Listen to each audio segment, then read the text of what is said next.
So I have on me right now the House of Commons written statement for women and equalities. Written statement made by Secretary of State for Education and Minister for Women and Equality Bridget Phillipson on the 21st of May 2026. Equality Act 2010 update. So we're going to have a read of this right now, and I'm going to have to scroll up as I'm doing it. Let's just get it there so we can read it as much as possible before I do that. Right, so it says the Equality and Human Rights Act Commission. The Equality and Human Rights Act Commission, EHRC, is the independent equality regulator and ensures compliance with the Equality Act 2010. Their code of practice on services, public functions and associations covers all 9 protected characteristics and the steps that EHRC considers. The service providers should take into account when asserting how to comply with the law. It's not been made a law yet, so we've still got time to fix this. We share the EHRC's commitment to ensure duty bearers and services users have correct, accurate and up-to-date guidance on the Equality Act 2010, including in the light of the recent court rulings. We are grateful to the EHRC for the work on the draft code. The EHRC has rightly focused on ensuring the draft code is accessible and provides a wide range of examples for duty bearers. The Equality Act 2006 states that before issuing a code of practice, the EHRC shall submit a draft to the Secretary of State to make a decision whether to approve it, and then if it is approved, the Secretary of State lays the draft before Parliament. Earlier in this process, as required, I consulted the Scottish and Wales governments.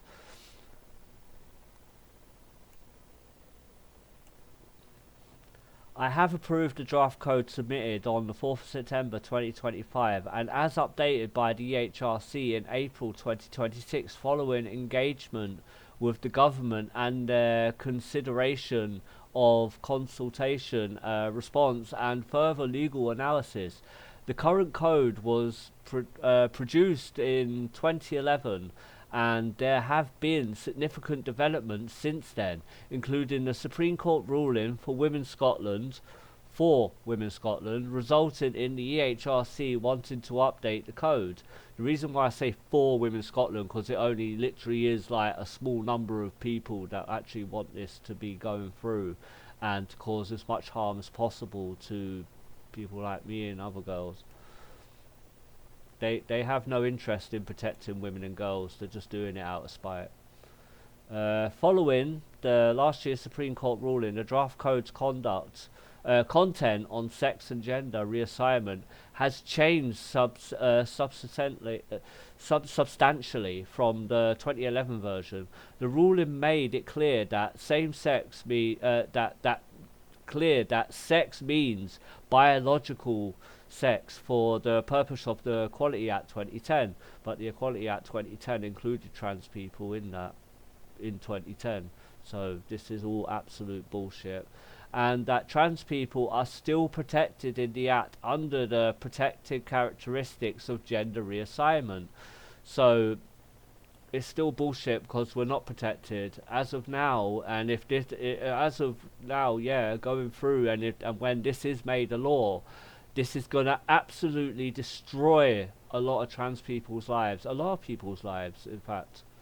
It's disgusting. You haven't followed this through. You're focusing on trans women when there's trans men as well. And what about intersex people? Absolutely nothing spoken about them whatsoever.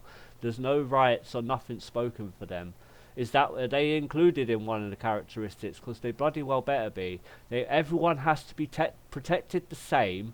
Trans women and women are not different. We are the same. Non-binary people, they're non-binary. They're in their own characteristics. Male people and trans men are the same. Right, read it on.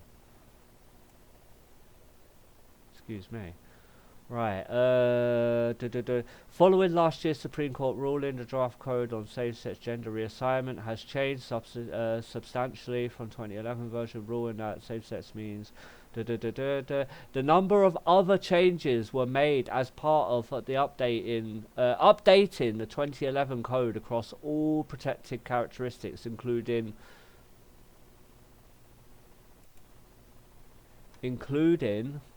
where am I at now? Because I'm trying to keep this and this on at the same time. The draft code now before Parliament more accurately reflects on position on all protected characteristics. This includes protections for women whose menopause have significantly a long-term adverse effect on their everyday life, as well as updates that reflect legislative changes on same-sex marriages.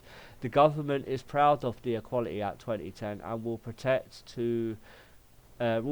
and uphold it. This code is let me go to the next page. Let me just zoom in. Let me just scroll down. Is an important step in ensuring that the organisations across Great Britain have clear guidance regarding its implementation, protecting people's rights across our country. The draft code will be laid before Parliament on both houses for a 40-day period in line with the Equality Act 2006. If neither house disapproves the draft within the time in this time period, the draft concurrently enforced will be revoked by means of a negative procedure statutory instrument, and a new code will be commenced by a separate statutory instrument. I have therefore laid the Equality Act 2010 draft code of practice for services, public functions and associations in Parliament today with an explanatory in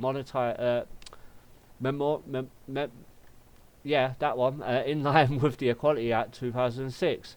So basically, when it's saying here for 40 days and stuff like that, that's why I'm saying there's still time for this to be sorted out, right? If enough people get together and we all start rallying against this includes you MPs as well in Parliament, right? We can totally knock this back. They have to be trans inclusive. They cannot be trans exclusive, because it doesn't work like that. You're gonna how many businesses are going to spend the money for other toilets to be put in the knot? You can't expect them to do that. Are you going to fund them to do that? It's not going to work like that. So yeah, we got 40 days now to turn this around and put trans inclusion into it. You cannot exclude trans people. No, you can't do that, right? That's absolutely disgusting. Excuse me, right? And it's not going to work, right? Because you're going to have a lot of trans people, you're going to have a lot of cis people that are going to be affected by this, right? A lot of people are going to hurt themselves. A lot of people may commit suicide, unfortunately, and that is just going to be the reality of it. Excuse me. So that's how it is, right? I'm going to leave it as that. I will update more when I come across it, and you may see more videos in a short space of time. Hit that like and subscribe. Yeah, I'll update you when I can, right?